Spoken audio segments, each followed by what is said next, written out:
Pro 1.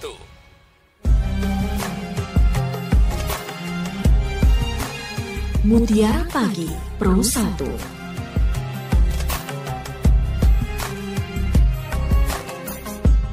Baik, Assalamualaikum warahmatullahi wabarakatuh. Selamat pagi pendengar setia RRI dimanapun Anda berada. Saya Gita Ayu menemani Anda Mutiara Pagi, edisi Sabtu 12 Oktober 2024.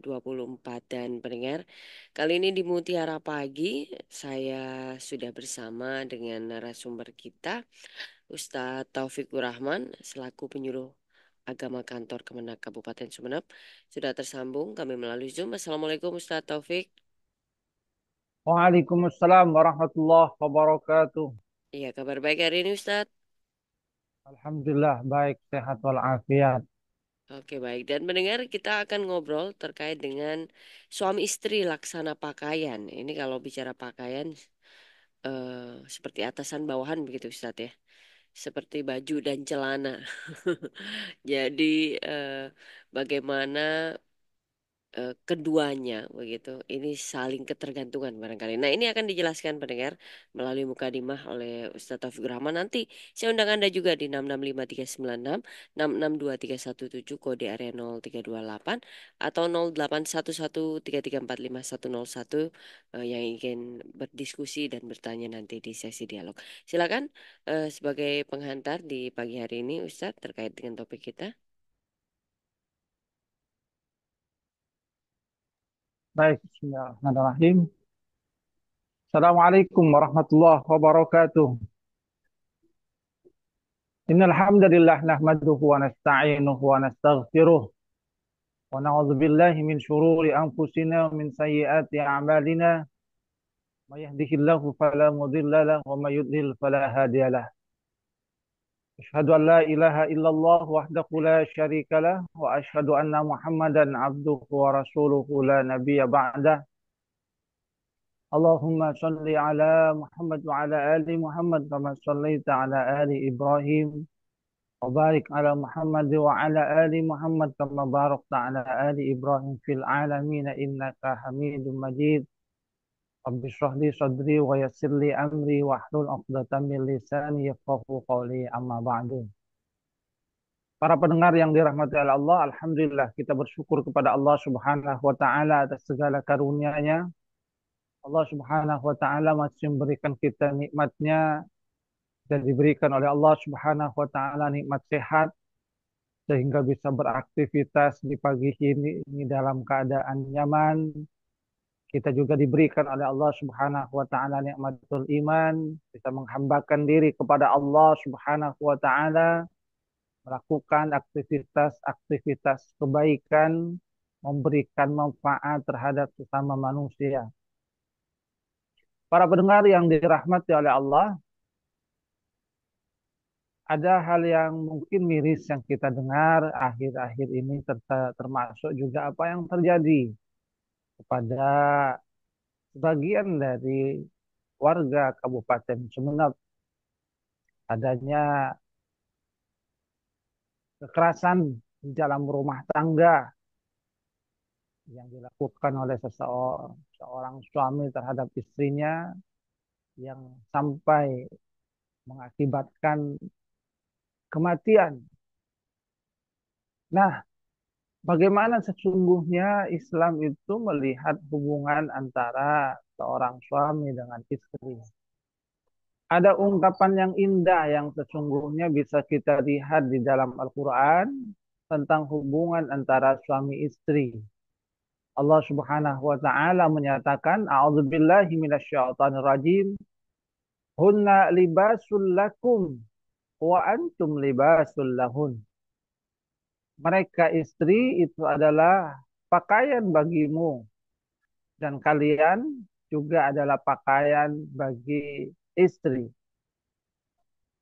Jadi di dalam ayat ini Allah Subhanahu wa taala menggambarkan bahwa suami dan istri itu layaknya pakaian. Bagaimana makna suami dan istri itu laksana pakaian? Kita lihat apa sesungguhnya makna pakaian, apa fungsi dari pakaian. pakaian itu fungsi utamanya adalah untuk menutupi aurat, menutupi aib. Artinya, seorang suami itu wajib untuk menutupi aib dari istrinya. Istri juga demikian. Dia harus menutupi aib dari suaminya. Karena ketika seorang suami dan istri itu berinteraksi, maka mereka akan melihat adanya kekurangan yang ada pada diri pasangannya pada saat bertunangan, pada saat mereka belum menikah. Mungkin kekurangan-kekurangan itu tidak mereka lihat karena biasanya pasangan yang ingin menikah, apalagi masih tunangan, masih saling pendekatan, itu biasanya menampilkan tampilan yang baik. Kekurangan itu ditutupi saat main misalnya. Berusaha untuk menampilkan hal yang terbaik. Ingin kentut, ya ditahan. Tidak ada pasangan kemudian kentut sembarangan. Artinya pada saat mereka belum menikah, maka yang ditampilkan adalah tampilan yang sempurna, seakan-akan tidak ada kekurangan. Nah, saat menikah, maka akan kelihatan kekurangan dari masing-masing pasangan. Maka yang harus dilakukan oleh pasangan itu adalah menerima apa yang memang menjadi kekurangan dari pasangannya. Karena memang tidak ada manusia yang sempurna. Tapi tentu saja masing-masing berusaha untuk memperbaiki agar kekurangan ini tidaklah menjadi satu beban antara suami dan istri. Namun hal yang terpenting adalah suami itu wajib untuk menutupi aib dari istri, istri juga demikian. Kekurangan dari pasangan itu hendaknya ditutupi, jangan diceritakan kepada orang lain. Sebab ada juga di antara pasangan suami istri yang mudahnya menceritakan kekurangan atau aib dari suaminya. Ini adalah sesuatu yang tidak benar. Rasulullah Shallallahu Alaihi Wasallam itu sangat mengecam pasangan suami atau istri yang sudah mengetahui aib dari pasangannya, kekurangan dari pasangannya, kemudian dia itu menyebarkannya kepada orang lain. Kalau istilah bahasa Madura ini adalah minta buri tengah lorong. Artinya menyiap apa? Menyebarkan aib yang sesungguhnya merupakan aib dari diri sendiri. Karena bagaimanapun juga suami atau istri merupakan bagian dari hidupnya. Menyebarkan aib suami sama saja menyebarkan aib sendiri. Menyebarkan aib istri sama saja menyebarkan aib sendiri. Karena ini adalah keluarga sendiri. Ini yang pertama dari fungsi pakaian. Menutup aurat, menutupi aib. Kemudian fungsi pakaian itu juga adalah untuk menjaga dari para bahaya. Suatu yang mungkin membahayakan. Dari panas, dari dingin, untuk menahan dari hal-hal yang tidak dia inginkan. Artinya pasangan suami istri itu juga harus menjaga pasangannya, suami menjaga istrinya dari hal-hal yang membahayakan. Istri juga demikian, menjaga suaminya dari hal-hal yang membahayakan. Bukan malah saling menyakiti, bukan malah menyiksa pasangannya. Apalagi kemudian sampai berujung kepada kematian seperti yang terjadi kemarin. Suami wajib untuk menjaga istrinya dari mara bahaya. Dia malah yang seharusnya melindungi istrinya, menjaga dari hal-hal yang mungkin akan membahayakan istrinya. Bukan malah dia yang membahayakan istrinya. Atau sebaliknya, istri juga demikian. Dia itu hendaknya menjaga suaminya dari hal-hal yang membahayakan. Bukan dia sendiri yang malah membahayakan suaminya. Jadi artinya Fungsi pakaian yang kedua itu adalah bahwa keduanya itu hendaknya saling menjaga dari hal-hal yang membahayakan. Keduanya hendaknya berusaha untuk memberikan kebaikan terhadap yang lainnya. Seperti halnya fungsi pakaian menghangatkan pada saat kedinginan, maka suami juga memberikan kehangatan kepada istrinya, istri memberikan kehangatan kepada suaminya, saling melindungi, memberikan apa yang diinginkan, menutupi kekurangan. Dan yang ketiga, pakaian itu adalah sebagai lambang kebanggaan, lambang kehormatan. Dengan pakaian yang bagus, seseorang itu merasa dirinya tampil dengan baik. Dengan pakaian yang bagus, seseorang itu merasa dirinya tampil terhormat di tengah orang lain. Maka yang harus dilakukan dari masing-masing pasangan adalah bagaimana menjadikan dirinya sebagai kehormatan, kebanggaan dari pasangannya. Suami menjadi orang yang membanggakan dari istrinya. Istri juga demikian, menjadi orang yang membanggakan untuk suaminya. Maka di dalam hal ini Rasulullah Shallallahu Alaihi Wasallam itu kan mengisyaratkan khairukum li ahli. Yang terbaik dari kalian itu adalah yang terbaik bagi keluarganya. Itu yang diisyaratkan oleh Rasulullah Shallallahu Alaihi Wasallam. Yang terbaik dari kita suami adalah bagaimana dia memberikan yang terbaik kepada istri, kepada anaknya. Istri juga demikian. Yang terbaik bagi dirinya adalah memberikan kebaikan kepada suaminya, kepada anak-anaknya. Kira itu Pak kita.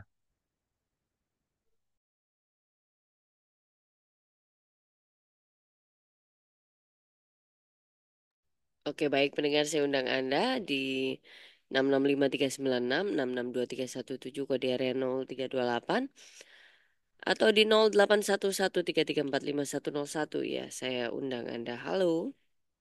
Halo, Assalamualaikum. Waalaikumsalam warahmatullahi wabarakatuh dari Ini dari Ustadz Mohtar lah, ada jalan ini baik Pak Mohtar, silakan pertanyaannya. sama RDR ini. Ya. Assalamualaikum Ustadz.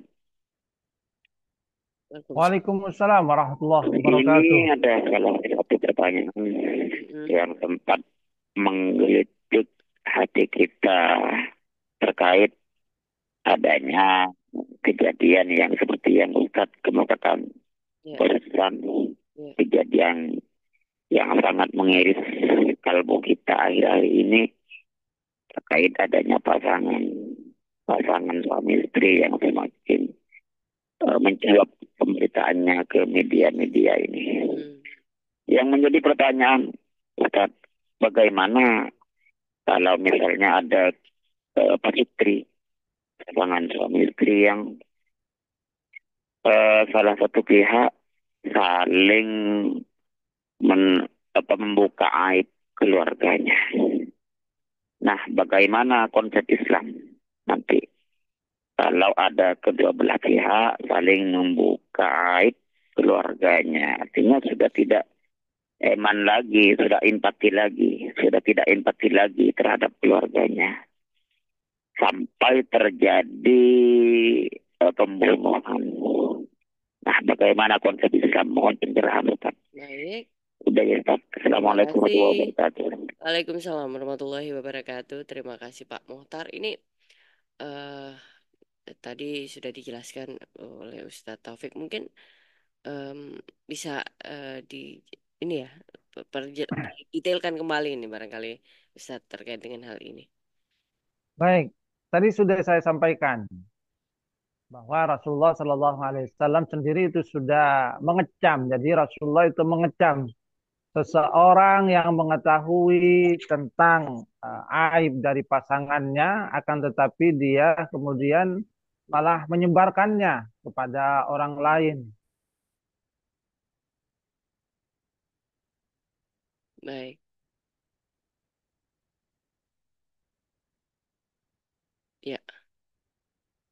Ustaz Taufik masih bersama saya? Ya, sebentar. Oke. Jadi Rasulullah Shallallahu Alaihi Wasallam itu sangat mengecam Hmm. seorang suami atau istri yang mengetahui aib dari pasangannya dan kemudian membeberkan pasangannya kepada aib pasangannya kepada orang lain. Jangan lakukan seperti itu. Kalau misalnya ingin berpisah, maka di dalam Islam itu konsepnya itu sama-sama ihsan itu sesungguhnya yang diajarkan.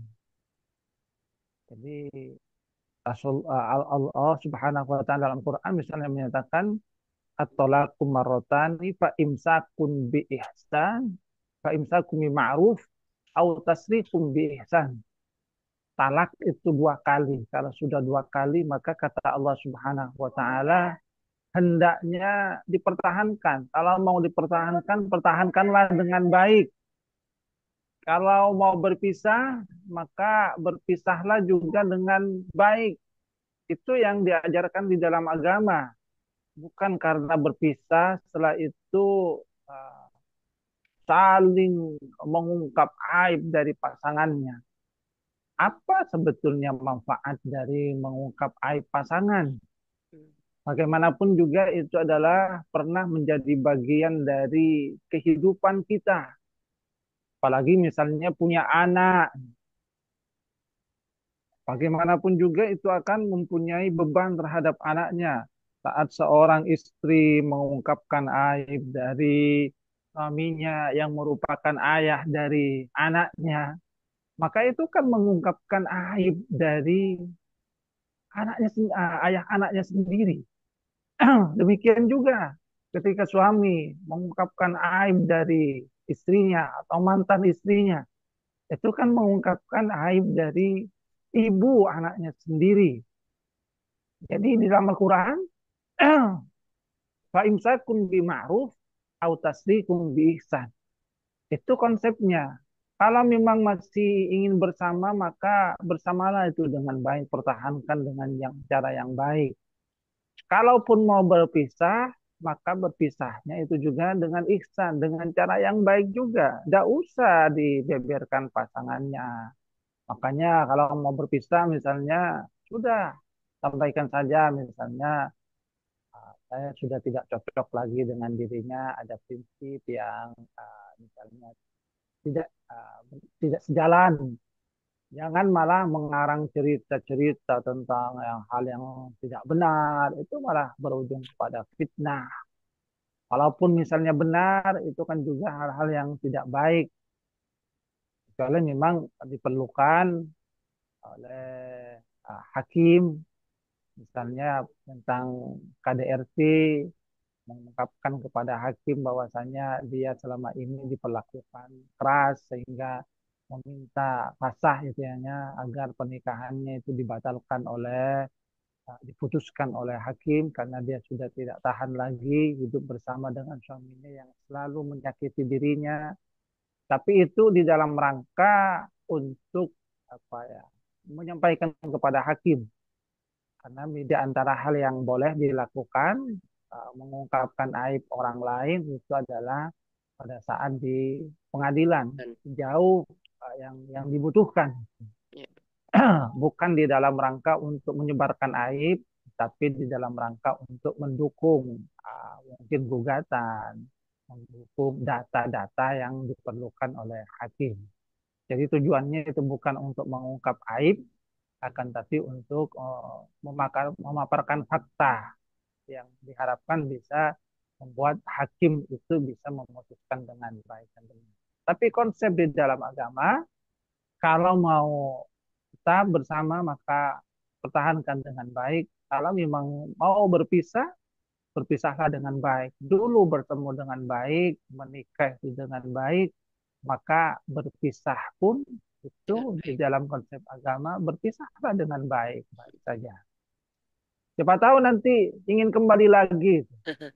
Sudah kadung dijelek-jelekan, kadung sudah disebarkan aibnya kepada orang lain, malah rujuk lagi. Ini namanya menjilat air ludah sendiri. Itu. Oke, baik Ustadz. Ini kadang memang ego gitu ya Ustadz ya. Ketika bercerai pun masih mengungkap kejelekan karena ego sendiri, nggak mikir jangka panjang trauma yang dihadapi anaknya, beban moral yang dihadapi anaknya gitu. Kebanyakan seperti itu ya Ustadz ya. Jadi karena memang nama baik gitu kan dan mempertahankan harga diri gitu. Padahal kan ya barangkali di perjalanannya suami istri dua-duanya salah. Kenapa terjadi perceraian gitu ya Ustadz ya. Iya, kadang-kadang adanya apa ya, dorongan hawa nafsu, emosi sehingga mengungkapkan apa yang menjadi keburukan dari pasangan. Karena kalau orang tidak suka itu memang semuanya itu sepertinya jadi jelek gitu.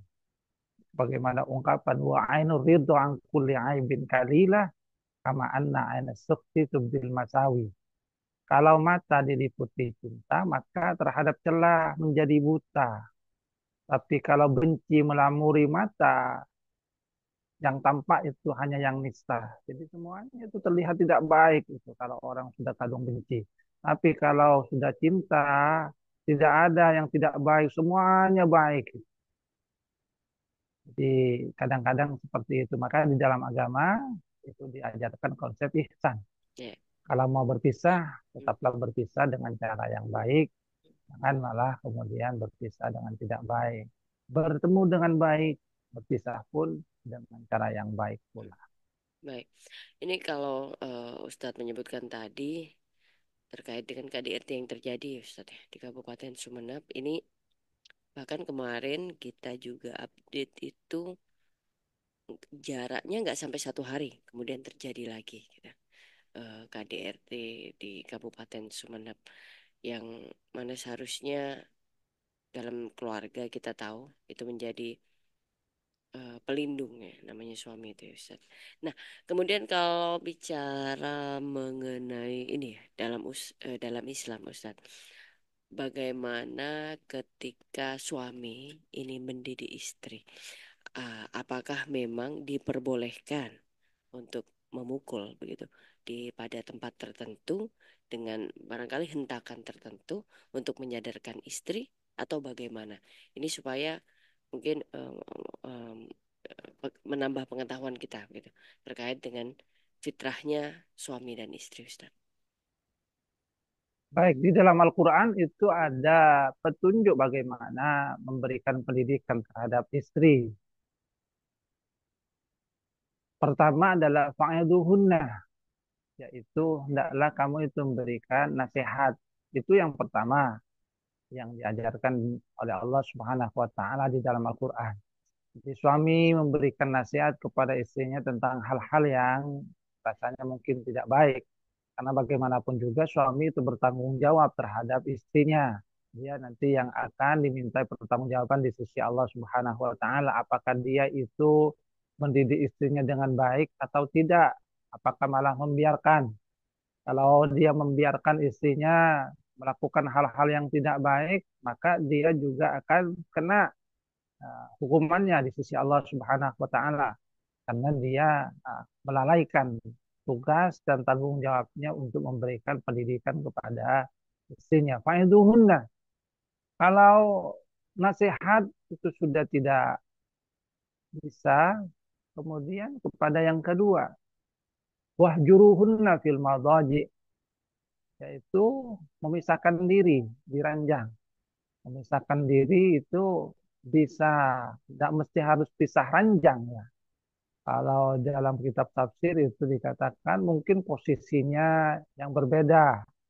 Kalau kemarin hadap-hadapan, peluk-pelukan, sekarang itu istilahnya adu bokong. Jadi tidak lagi menghadap, artinya ada kerenggangan atau mungkin tetap di dalam kamar itu suaminya agak menjauh. Artinya persoalan ini tetap berusaha untuk dilokalisir di dalam kamar, tidak sampai tersebar keluar, tidak sampai keluar kamar. Ini isyaratnya.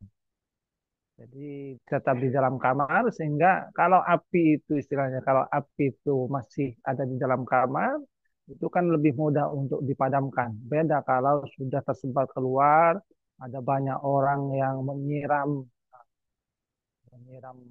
minyak, maka mungkin saja api itu akan semakin membesar. Itu fungsinya. Kenapa harus dilokalisir di dalam kamar itu supaya tidak keluar. Karena kalau keluar itu akan banyak orang yang ikut campur yang tadinya mungkin akan bisa patuh lagi, yang tadinya bisa didamaikan, mungkin akan semakin bertambah. Ini yang kedua. Kemudian yang ketiga adalah badribuhun. Boleh dipukul, tapi pukulannya itu ghairu mubarrih. Pukulan yang tidak menyakitkan. Bukan malah disiksa ya. Jadi pukulan akan tapi pukulan itu tidak menyakitkan. Seperti apa pukulan yang tidak menyakitkan? Ya silakan dipikir itu. Pukulan yang tidak memikirkan, menyakitkan. Mungkin dipukul dengan sapu tangan. Dan yang dipesan oleh Rasulullah Sallallahu Alaihi Wasallam hindari memukul wajah. Karena wajah itu adalah lambang dari kehormatan manusia. Apa-apa itu kan wajah itu. Orang kalau uh, dimintai foto 3 kali 4, yang penting ada wajahnya di situ. Foto setengah badan, ya harus ada wajahnya. Bukan setengah badan dari pusar ke bawah. Memang setengah badan juga itu, tapi tidak ada identitasnya. Maka hindari muka, karena ini adalah identitas manusia. Jadi boleh memukul, tapi di dalam riwayat itu adalah pukulan ghairu mubarrih, yang tidak menyakiti. Karena yang diinginkan itu sesungguhnya bukan pukulan fisiknya. Bagaimana menyentuh hatinya supaya dia itu mau untuk berubah. Jadi itu intinya. Bukan malah disiksa, apalagi seperti kemarin itu sampai berujung kepada kematian. Itu adalah sesuatu yang sangat-sangat jauh dari aturan yang dicontohkan oleh Rasulullah SAW. Silakan boleh memukul, dan itu adalah pilihan terakhir, tapi pukulannya itu bukan untuk menyakiti. Artinya tetap diukur batas-batasnya.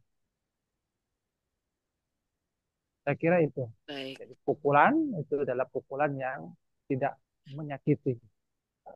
Ya, kalau kalau sudah seperti yang terjadi penyiksaan, penganiayaan itu sudah beda. Bukan itu, bukan Bukan seperti yang pukulan cinta dianjurkan itu dalam, ya, Ustadz ya. ya, bukan pukulan cinta itu, pukulan benci itu, pukulan seorang musuh itu. Iya, itu memang mungkin tujuannya memang untuk ini ya, menyakiti betul ya Ustadz ya. Sampai sampai berujung hilangnya nyawa memang bisa dikatakan mungkin ada ini ya, ada niatan seperti Ustadz katakan seperti memukul musuh, seperti laki-laki berhadapan dengan laki-laki lain gitu. Padahal kalau bicara mengenai anatomi wanita itu dari fisik saja berbeda gitu ya Ustadz ya. Kenapa laki-laki dijadikan imam?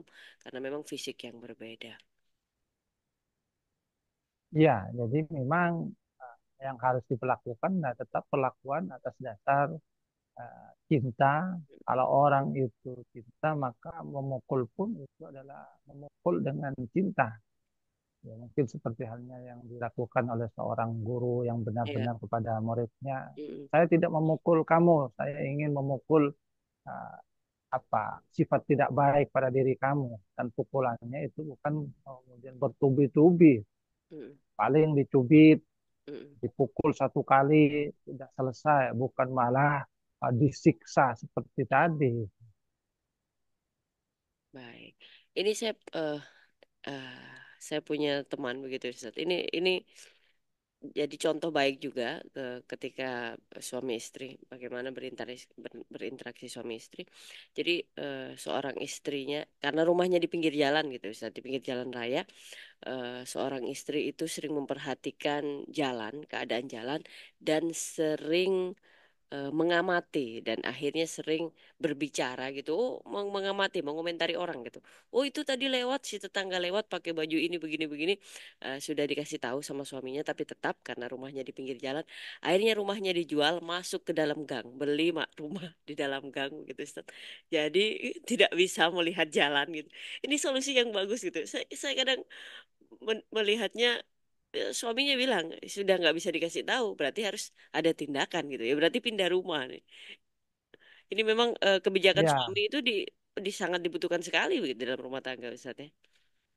ya artinya memang ada hal-hal yang mungkin perlu tidak sampai ke memukul itu. Hmm, Jadi tindakan lain yang diharapkan itu akan menghentikan kebiasaan yang tidak baik yang dilakukan oleh pasangannya. Artinya kalau misalnya yang menyebabkan faktornya adalah di pinggir jalan, ya memang bisa misalnya atau dikasih walaupun tidak pindah misalnya pagarnya ditinggikan itu bisa juga. Sehingga kalau pagar tinggi itu kan yang terlihat itu cuma pagar itu kan. Tapi kalau tidak ada pagarnya langsung melihat jalan raya maka pasti akan terlihat. Jadi misalnya tidak akan pindah, ya pagarnya aja ditinggikan. Kalau sudah pagar tinggi kan yang terlihat itu cuma pagar sehingga tidak akan lagi ada komentar-komentar tentang apa yang dia lihat. hmm, baik. Em, ini ketika waktu kita terbatas, mungkin bisa dijawab dengan singkat, Ustaz. Ketika em, suami sudah, atau sebaliknya Ustaz ya, suami atau istri pasangan sudah memberi nasihat kepada pasangannya yang lain, cuman namanya karakter begitu Ustaz ya. Karakter kadang memang susah diubah. Karakter, sifat, bawaan susah diubah. Ini mungkin ini ya Ustaz ya, doa barangkali ini ya Ustadz ya, karena sang pembolak-balik hati itu yang maha kuasa gitu, karena manusia pun tidak bisa mengubah karakter seseorang walaupun pasangannya sendiri. Ini ada eh, eh, eh, doa khusus nggak Ustadz untuk bagaimana supaya karakter pasangan jadi yang tidak baik menjadi baik, atau Ustadz melihatnya bagaimana? Baik, kalau di dalam Al-Quran tentang doa itu ada banyak itu kan Mm-mm. doa yang berkaitan dengan pasangan. Misalnya Rabbi habli minas solihin untuk anak-anak, Mm. kemudian untuk seluruh keluarga itu Ij'alni muqimas shalah wa min dzurriyyati Rabbana wa taqabbal du'a ya Allah jadikan saya dan anak keturunan saya itu mendirikan salat Rabbana hab lana min azwajina wa dzurriyyatina qurrata a'yun itu kan jangan lil muttaqina imama itu doa juga yang diajarkan oleh Allah dalam Al-Qur'an ya Allah karuniakanlah saya pasangan dan juga keturunan yang qurrata a'yun artinya yang bisa menunjukkan pandangan ketika dilihat itu menunjukkan hati ketika berbicara juga bikin hati tenang dan lain-lainnya itu juga doa yang diajarkan oleh Allah Subhanahu wa taala di dalam Al-Qur'an. Coba untuk mengubah misalnya kalau kita lihat ayat yang tadi yang saya sampaikan tentang menghadapi istri pasangan itu ada lanjutannya. Kalau misalnya dia sendiri tidak mampu bisa minta bantuan orang yang disegani. Atau walinya mungkin ya Ustadz ya. Misalnya walinya atau siapa yang lain yang disegani kalau misalnya pernah mondok Mm-mm. pada kiainya, pada nyainya, kadang-kadang suaminya memberikan nasihat kurang mengena, tapi ketika ibu nyainya misalnya yang memberikan nasihat, kadang-kadang dia langsung tunduk atau orang tuanya memberikan nasihat, do, kamu jangan gini-gini ya. Itu kadang ada hal yang bisa dilakukan. Mm. Jadi hakama min ahli wa hakama min ahliha. Itu kalau misalnya pasangan itu tidak bisa sendiri, bisa minta orang lain yang punya pengaruh kepada pasangannya untuk juga ikut memberikan nasihat. Mm. Baik, baik. Intinya kalau menikah karena niatannya ibadah, insya Allah semuanya berjalan sesuai begitu Ustaz ya.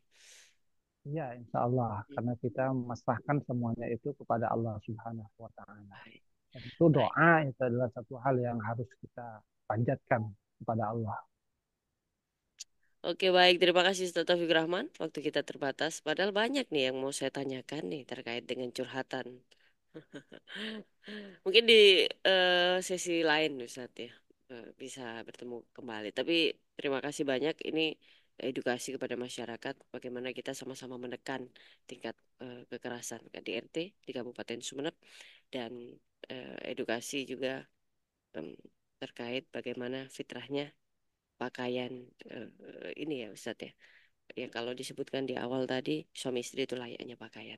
Terima kasih banyak Ustadz sudah diingatkan. Insya Allah menjadi amal jariah untuk Ustadz dan keluarga. Amin. Allahumma amin. Terima kasih banyak. Saya Gita Ayu pamit undur diri. Selamat berakhir pekan. Selamat berlibur di Sabtu ini Ustadz bersama keluarga. Semoga selalu diberikan kesehatan. Saya Gita Ayu pamit undur diri. Terima kasih atas waktunya Ustadz. Assalamualaikum warahmatullahi wabarakatuh. Satu.